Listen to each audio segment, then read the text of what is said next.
I'm Young Sohn, President and Chief Strategy Officer of Samsung Electronics. I'm joined by Amnon Shashua, Senior VP of Intel and founder of Mobileye, President of Mobileye, and I'm happy to see you again. Welcome. Thank you, Young. Happy to see you, even though it's remotely, but it's always a pleasure to see you. So Mobileye, which is one of the pioneers, company really drove the whole concept of a safer driving and enable people to think possibility of autonomous driving. And I know you've been involved in this for a long time. I've been in your car already several years ago, and I remember test driving and what the possibility is. So maybe you can give a perspective of where it had been in terms of a Mobileye journey and where we are today and where we are going. Well, first, I invite you again to come and drive our test cars. It's really magical the way these cars handle themselves. Now, I think one needs to take a step back and just understand what is the nature of this challenge. And then if you look at products today, there are two types of products. One family of product is very, very sophisticated from a technological point of view, but low accuracy. Means they can fail often and it's fine, like a PC, like a smartphone. These are very, very sophisticated engines and products, especially from a software, hardware, embedded point of view, but they can fail and it's okay if they fail. The second family of products are not so much sophisticated, but very accurate. Means they fail rarely. And an airplane, is an example of such a product. Now, the tolerance for failure is basically zero, and it's not that sophisticated. The aerodynamics are things that are known for more than a century. Autonomous driving is both. You have to be very, very sophisticated. We're talking about cutting-edge silicon, cutting-edge software, cutting-edge data-driven algorithms, cutting-edge AI. So very, very sophisticated, but on the other hand, very, very accurate. The tolerance for failure is almost zero. And then this is where the conundrum, this is where the big challenge is. So we are kind of building this in several layers. The first layer is defining what is the mean time between failure. What makes sense in terms of an MTBF of a perception system? What makes sense of an MTBF of a decision-making process? You decided to change lane and you did it in a not a safe manner, and there's an accident. What is the probability of something like this happening? So we develop technologies around it. One of them is RSS, Responsibility Sensitive Safety, which attempts to standardize the decision-making process of a robotic engine and reach consensus with regulatory bodies in terms of how do you define the border between recklessness and carefulness. And once a robotic engine knows what it means to be careful, it can then follow this consistently. So this is one big challenge. Another one is to define the mean time between failure and a perception system, and we do that through redundancy. So we build redundant systems.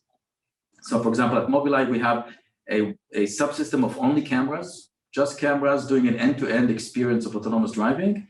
And then we have a separate system, just radars and lidars, doing an end-to-end, no cameras at all, doing an end-to-end, and then bind them in order to reach a very redundant and very, very low mean time between failure.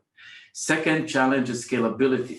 Now, eventually, the holy grail of autonomous driving is consumer level, where you buy a car, pay an option price of a few thousands of dollars, and then whenever you want, you sit in the back seat or you go to sleep. For this, you need scalability. You need to be able to drive everywhere.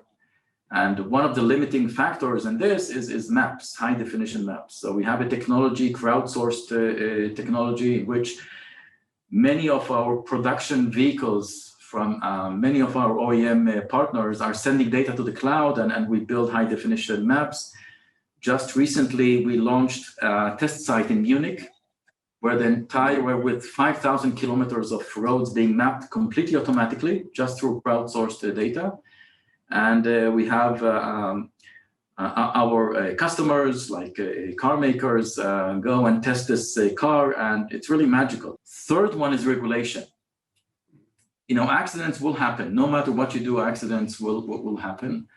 And then the question is how is this going to be handled from a regulatory point of view? You know, there's criminal liability, there's financial liability. One needs regulatory certainty in this area. And this is also an area that we're very active, working with regulatory bodies around the globe in order to reach a consensus of a regulatory certainty in order to enable autonomous driving. This is a major point. And the fourth and last challenge is how do you build a business, a viable business, when you're talking about a development that could take many years.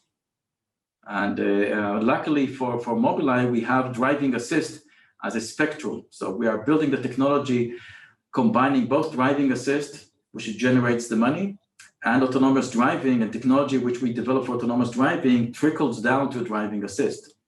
Recently, we announced with the Geely in China a system we call Supervision, which would be launched next year, August, September next year in China, which with 11 cameras around the car, 2 IQ5s, which is basically productizing our camera subsystem of our AV development.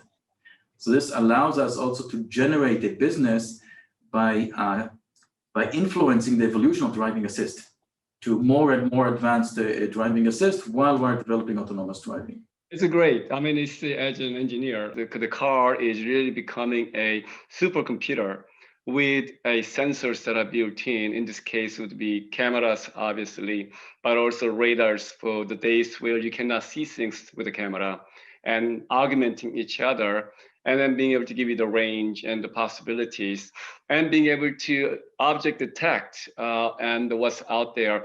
Let's talk about a little bit of the work. I believe you're working in Israel and others. This whole concept of Robotaxi. Do you see Robotaxi coming next few years, or do you think this is concept? So the place of Robotaxi in kind of this long vision, we see Robotaxi as a step along the way for a consumer autonomous car. It's a step because there are certain limitations that are very helpful. One is that the tolerance for cost is not that high. You can put a system that costs, say, tens of thousands of dollars in a car, and it's still viable from a business perspective if you are shuttling people like a ride hailing and ride sharing. Second is scalability. You don't need to drive everywhere. You can drive in geofenced areas, describe a polygon of, say, 100 kilometers square, and you provide a Robotaxi service only in that polygon. It still makes sense from a business perspective. And third, from a regulatory point of view, it's easier because you are regulating a fleet and not a consumer. So regulating a fleet, there are all sorts of reporting responsibilities, back-end, teleoperations, all sorts of things that the regulator can put on a fleet. And it's very difficult to put on a consumer product. So this is why Robotaxi seems like a very attractive step, because it can build its own business, ride hailing and ride sharing by removing the driver and saving about 85% of the operating costs of today's ride hailing and ride sharing. And it's a corridor to eventually reach a consumer level product in which you and I can buy a car, a few thousands of dollars extra option, maybe if it's even $10,000. For a few thousands of dollars, buy a car and whatever you want, sit in the back seat. But we believe that to get to that point, Robotaxi is a very useful and advantageous step. So we are building that capability. For that reason, we also purchased Moovit half a year ago. At the heart of the pandemic, we purchased Moovit, and together with Moovit, we're building this end-to-end. Mobileye is building the self-driving system, self-driving vehicle, and then Moovit is building all the remaining layers from the customer experience, fleet optimization, mobility intelligence, in order to provide a service. And we're going to, we have regulatory support in Israel. We're working on regulatory support also in other places. And we believe that 2022, we can start removing the drivers from a fleet of about 100 vehicles in Tel Aviv. Wow. So this is really a mobility as a service in a way, because Robotaxi is enabling let's say, enabling tool, but also you're adding the applications and management tools on the top of it so that you can be able to provide end-to-end experience as a way to improve the capabilities and also testing the possibilities of removing the most expensive part of the Uber economy, I guess. Let's talk about another subject. I have a question around the changing subject to now big company. So clearly, I used to work at Intel as my first job, actually, after college. It's been a great experience and great company. But the question for you is that you are very fast-moving, hard-charging startup entrepreneur that believe in revolution. But then you are in a big company, Intel, which used to be a revolutionary, but now it's becoming more like, a big company, much bigger bureaucracy and organizations you have to manage. So how do you thrive in a large company with your startup mentality? It's a great question. I think the relationship we have with Intel has been very, very rewarding, and I'll explain why in a moment. But let's take a step back. When you are a subsidiary of a large corporation, you have this kind of sense of security. But I quickly learned that this sense of security could be overrated. You really need to think as a startup. You need to, in order to do something meaningful in life, you have to be hungry. If you're not hungry, you cannot do meaningful things. So you need to be very, very crisp on your vision. You need to be very efficient in the way you manage your costs, and you should always drive for profitability. These are kind of the tenets of a good startup. So even if you are part of a big corporation, if you want to survive for the long run, you need to continue thinking as a startup. And at the time of the acquisition with Intel, Intel understood that in order for this acquisition to succeed, they should keep Mobileye as a subsidiary and not integrated into the big machine. And this has turned out to be very, very successful. So on one hand, we continued our startup mentality. On the other hand, it was like going into a candy store where we looked at what Intel has that we can start using, and we built a division we called IC. That this division is something that we could not have built as Mobileye alone. It is a division that is taking technologies from Intel, like silicon photonics, like radar technology, and building the next generation LiDARs. These are frequency modulation coherent wave. This is kind of the cutting edge. So this, I think, is an acquisition that should be studied. This is an acquisition that really should be in the mindset of companies that go and acquire other companies. It's a very, very successful acquisition. That's really good to hear that. Let's talk a little bit about the where we are with machine learning and AI. Clearly, a lot of AI machine learning has been very effective in solving particular domain, particular applications. And people start talking about this concept of general AI. And I like to, because given your background as a professor and expert in AI at the Jerusalem University, I'd like to get your perspective around where is it going and where are we today and where we're going on this general AI perspective. Well, actually, we are in the midst of a revolution.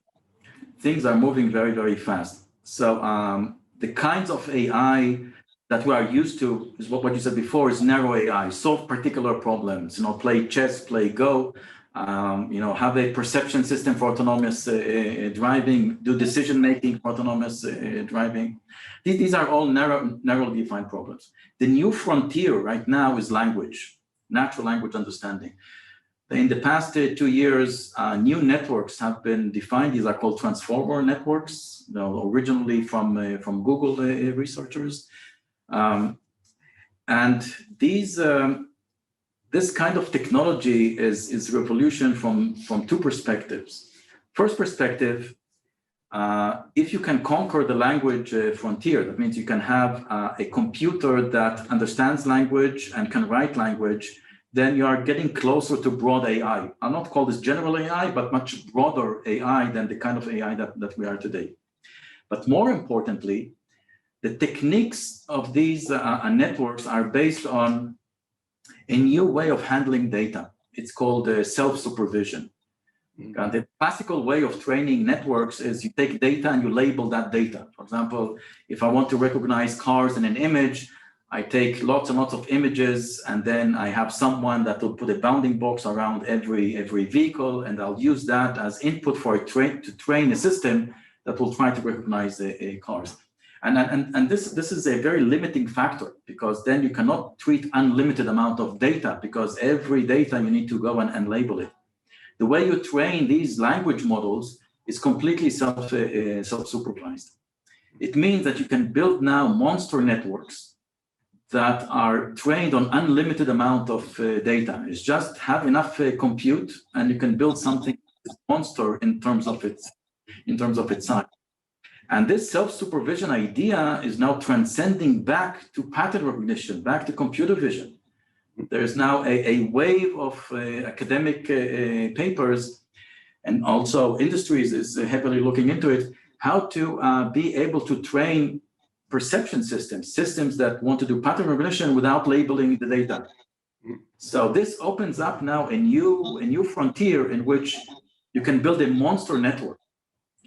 Take, for example, GPT-3 from OpenAI, 174 billion parameters. This is really a monster network. And what we have seen, what the community has seen, is that these monster networks is kind of a brute force way of doing problem solving. It's not elegant. You know, a scientist of 10 years ago would kind of cringe in thinking that, you know, the way to solve a problem is simply build a monster network. But these networks are surprisingly effective. What GPT-3 has been showing is really remarkable. So I believe that, and by the way, I co-founded a company, AI21 Labs, that is really building these kinds of systems for language understanding. And we recently launched 3 weeks ago a writing tool called the WordTune that is really doing magical things with language. I'm personally very, very interested in this field, both in terms of language and what those networks, what those technologies can do outside of language. And I believe that if we simply continue this path, within this decade, we will have broad AI. That is really an interesting subject that we're going to be watching and observing. But you're very optimistic about where the next step would be, and you think we're in an inflection point, which is very important. Can I just have you have one last question? That is really, given your background as a professor, entrepreneur, and really running actually very important business at Intel as well, what advice do you give to entrepreneurs? Well, you know, normally academia and business do not mix. I have been, you know, fortunate to be able to hold both ends of the stick in a firm manner, to continue being active and productive scientist, at the same time build meaningful businesses. But I don't have a prescription for it. You know, regardless, my advice to entrepreneurs is you need to think long. You need to think not 2-3 years away, you need to think 10 years away, 15 years away, and you need to be patient. You need to build a meaningful business. It's something that takes many, many years to build. There are no shortcuts, there are no free lunches.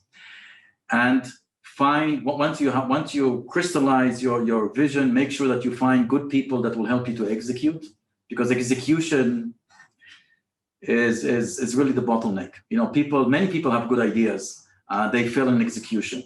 So find very, very good people that will help you to execute, and then work on your decision-making skills. You know, leaders make decisions every day, many decisions. You know, a good leader, the number of decisions that a leader would make in a week is comparable to the amount of decisions that a normal person would make through its lifetime. If those pillars are set, then I think the chances of success are much, much higher. Right. Well, you really have shown that you're a very long-term, patient person, and built a really great team from 1990s, looking at the vision as a tool, and then building a business that now you pioneered around this whole idea of the autonomous, as well as then moving into helping people to live better by using the products like Orcam that are coming out. So very broad, but clearly you've been looking at the same, fundamentally what you can do with that technology into impacting society. And that's a long-term journey, wasn't it? Yeah, long term is the key. But thanks a lot. I really appreciate it. And hopefully we can meet in person, but at least we have a chance to talk through Zoom. Very good. Looking forward for your visit, Young. Thank you, Amnon. Back to Lisbon.